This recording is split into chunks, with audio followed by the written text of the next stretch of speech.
Selamat datang kembali. Hari ini kita akan membedah sesuatu yang Anda kirimkan dan menurut saya menarik sekali. Bab pertama dari sebuah novel horor. Judulnya Mereka Yang Terikat Perjanjian karya Aya Elsa. Nah, yang perlu Anda tahu, novel ini cukup spesial karena hanya bisa ditemukan dan dibaca secara eksklusif di platform Noveltoon. Misi kita kali ini kita mau coba bongkar mesinnya. Gimana sih cara sebuah cerita horor bisa terasa begitu nyata? Kita akan lihat bagaimana penulisnya ini, Aya Elsa, pakai detail-detail kecil kayak bau, suara, bahkan suhu untuk menyeret kita ke dalam ceritanya. Betul. Dan yang langsung terasa ya, bab pertama ini tuh sama sekali nggak buang-buang waktu. Nggak ada perkenalan panjang lebar. Kita langsung dilempar. Sama seperti tokoh utamanya, ke situasi yang aneh, membingungkan, dan penuh firasat buruk. Batas antara mimpi dan kenyataan itu sengaja dibuat kabur dari kalimat pertama. Iya, betul sekali. Oke, kita langsung masuk saja ya ke adegan mimpinya.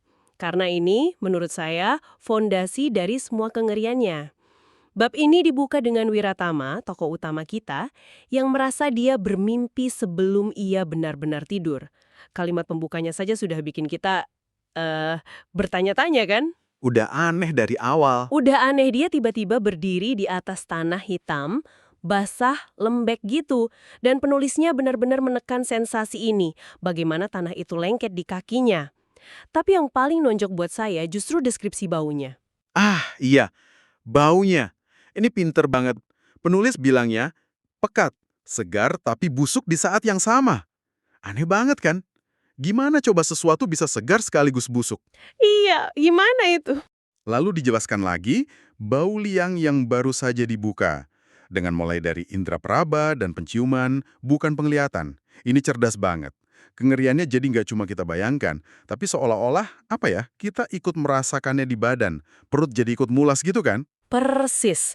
Jadi lebih visceral, lebih nyata. Dan lingkungannya sendiri super menekan. Dibilang nggak ada langit, nggak ada dinding, tapi ruangnya terasa sempit. Klaustrofobik banget. Nah, baru setelah suasananya terbangun, muncul sosok misterius itu. Dan deskripsinya ini bukan seram kayak monster biasa, tapi seram dengan cara yang jauh lebih aneh. Deskripsinya itu kuncinya. Sosok itu dibungkus kain kusam, tapi lekuk tubuhnya, salah. Kepalanya juga dibilang membulat, tapi tidak sempurna. Detail kecil tapi penting. Namanya Uncanny Valley. Jadi otak kita itu punya sistem pengenalan pola untuk mengidentifikasi manusia. Ketika kita lihat sesuatu yang 99% mirip manusia, tapi ada 1% yang salah, entah gerakannya kaku atau proporsinya ganjil, sistem di otak kita langsung mengirim sinyal bahaya. Ada alarm primitif yang bunyi, ini bukan manusia, ada yang nggak beres. Oh, jadi semacam insting purba gitu ya? Dan penulisnya benar-benar pakai itu. Disebutkan sosok ini nggak punya mata atau mulut, tapi Wiratama bisa merasakan tatapannya. Dingin, menusuk. Lalu cara sosok itu mendekat. Bukan melangkah, tapi jaraknya tahu-tahu berkurang. Itu kan bikin panik ya? Betul, gerakan yang nggak alami itu memperkuat efek Uncanny Valley tadi. Dan di momen itulah suaranya muncul. Suara yang deskripsinya juga spesifik banget, basah, parau, seperti suara yang terlalu lama tertahan di dalam tanah. Dan kalimat yang diucapkannya berulang-ulang, kenapa aku? Bukan ancaman, bukan teriakan, cuma pertanyaan pasrah. Ini aneh banget, apa ya maksudnya? Nah, ini yang mengubah dinamika horornya.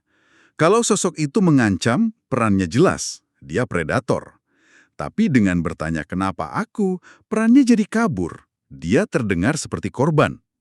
Ini membuat Wiratama dan juga kita jadi nggak cuma takut, tapi juga bingung. Apa kita harusnya kasihan? Perasaan campur aduk ini yang bikin horornya lebih dalam. Jadi kita dibuat bingung harus merespons gimana ya? Dan mimpinya mencapai puncak dengan sangat visual. Kain di dada sosok itu kebuka, dan di dalamnya bukan organ, tapi lubang gelap yang dalam, berputar sangat pelan. Lalu tanah di sekelilingnya retak, mulai menelan Wiratama. Tepat sebelum gelap, dia dengar suara perempuan samar. Mas! Lalu selesai. Akhir mimpi yang sangat kuat. Dan perhatikan, elemen-elemen sensorik dari awal, tanah basah, bau, hawa dingin, semuanya kembali di klimaks ini. Dan ini penting untuk apa yang terjadi selanjutnya. Nah, ini dia. Biasanya kan kalau mimpi buruk selesai, kita bangun, lega. Udah. Tapi di sini, penulisnya malah naikin level terornya begitu Wiratama buka mata. Ini bagian paling cerdik menurut saya. Setuju sekali. Wiratama bangun jam 10:57 malam. Dia coba menenangkan diri, sentuh kasur, selimut, semua yang nyata. Tapi ingatan mimpinya itu datang utuh, tidak terputus, seolah-olah masih terjadi. Dan disinilah elemen mimpi tadi mulai nyebrang ke dunia nyata. Pertama, bau tanah basah itu. Tiba-tiba muncul di dalam kamar tidurnya. Bau yang sama persis kayak di mimpinya.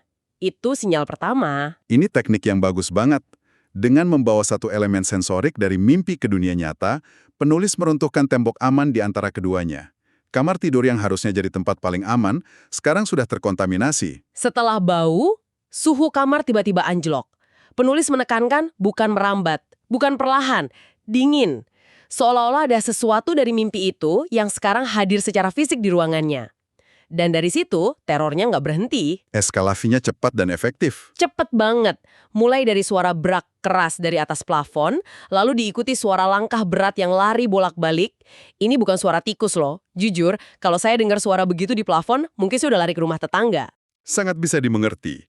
Dan setelah dari atas, ancamannya datang dari sudut kamar. Iya, dari sudut kamar yang gelap, terdengar suara seses krek, suara kain basah yang diseret. Suara ini spesifik banget kan? Langsung nyambung ke sosok di mimpi tadi. Ini bukan lagi firasat, ini konfirmasi. Sosok itu ada di kamarnya. Dan perhatikan ya, penulis sengaja memilih suara-suara yang nggak punya penjelasan logis, langkah berat di plafon, kain basah diseret di kamar kering. Ini dirancang untuk melumpuhkan sisi rasional kita. Jadi kita nggak punya pilihan selain terima kalau ini supranatural. Dan terornya makin dekat, makin personal. Setelah suara dari plafon dan sudut kamar, ancamannya datang dari belakangnya. Hembusan napas dingin di tengkuk, ini kan ngeri banget. Sesuatu yang nggak kelihatan sekarang nyentuh dia. Lalu ada suara benda jatuh, tap, lalu duk. Tapi pas dicek, nggak ada apa-apa. Ini benar-benar mempermainkan kewarasannya. Ini eskalasi yang sempurna. Dari penciuman, ke perasa, ke pendengaran jauh, pendengaran dekat, dan akhirnya peraba. Setiap langkah membawa ancaman itu makin dekat, makin intim. Dan semua ini membawa kita ke inti kengerian di bab ini. Yang ternyata, bukan sosok itu sendiri. Tepat. Intinya adalah bagaimana Wiratama mengalami ini sendirian. Dia panik, dia guncang bahu istrinya, Sekar Ayu coba bangunin. Dia bilang, kamu nggak demer. Dia deskripsikan bau tanah itu. Dan respon Sekar, ini bagian yang paling menusuk. Sekar sama sekali nggak mengalami apapun. Nggak ada bau, nggak ada suara, nggak ada hawa dingin.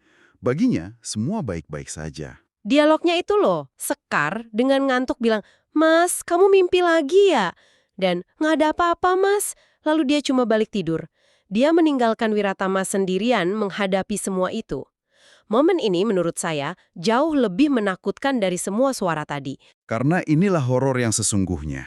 Bukan hantunya, tapi isolasi psikologis yang total. Orang terdekatmu yang tidur di sebelahmu ada di realitas yang sama sekali berbeda. Sikap Sekar itu, meski niatnya menenangkan, justru jadi penyangkal paling menyakitkan bagi realitas Wiratama. Betul. Jadi Wiratama nggak cuma harus melawan teror gaib, tapi juga melawan keraguan pada kewarasannya sendiri. Apa ini nyata? Apa aku sudah gila? Ketika orang yang paling kamu percaya bilang, nggak ada apa-apa, itu pasti berat banget. Dia benar-benar sendirian. Tepat sekali. Ini menciptakan dua lapisan teror. Teror eksternal dari si makhluk dan teror internal dari keraguan diri dan kesendirian. Dan seringkali, yang kedua itu jauh lebih mengerikan. Dan penulis menutup bab ini dengan dua kalimat pendek yang merangkum semuanya dengan sempurna. Setelah Sekar tidur lagi, Wiratama akhirnya sampai pada sebuah kesimpulan. Penulis menulis, ia tidak bermimpi sendirian. Ini nyata. Makhluk itu ada di sini. Ada sedikit kelegaan dalam kepastian itu. Tapi kelegaan itu langsung dihancurkan oleh kalimat berikutnya. Kalimat penutup bab yang paling mematikan. Ia terjaga sendirian. Dan itu adalah paradoks yang mengerikan. Rangkuman yang brilian. Kalimat itu menegaskan bahwa meskipun secara harfiah, dia nggak sendirian, ada makhluk lain di sana, tapi dalam pengalaman mengerikan ini, ia harus menanggungnya seorang diri. Nggak ada yang bisa bantu, nggak ada yang bisa paham. Sebuah awal yang luar biasa menjanjikan. Jadi apa kesimpulan dari bedah materi kita kali ini? Kita lihat ya. Sebuah cerita horor yang efektif itu nggak cuma soal penampakan. Ia dibangun di atas detail sensorik yang kuat, lalu mengaburkan batas antara mimpi dan kenyataan. Dan yang paling penting, ia menyerang kita pada level yang paling personal. Rasa takut akan isolasi. Dan ini baru bab pertama loh. Rasanya kita baru menggaruk permukaannya.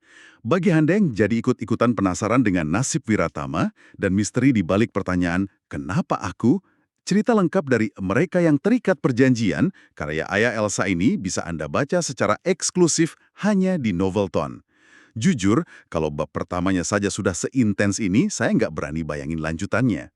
Sebagai penutup, kami tinggalkan Anda dengan satu pertanyaan untuk direnungkan.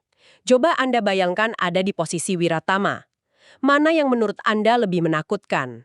Menghadapi sosok mengerikan yang tidak Anda pahami, atau menyadari bahwa orang terdekat Anda sama sekali tidak percaya dan menganggap Anda hanya sedang bermimpi?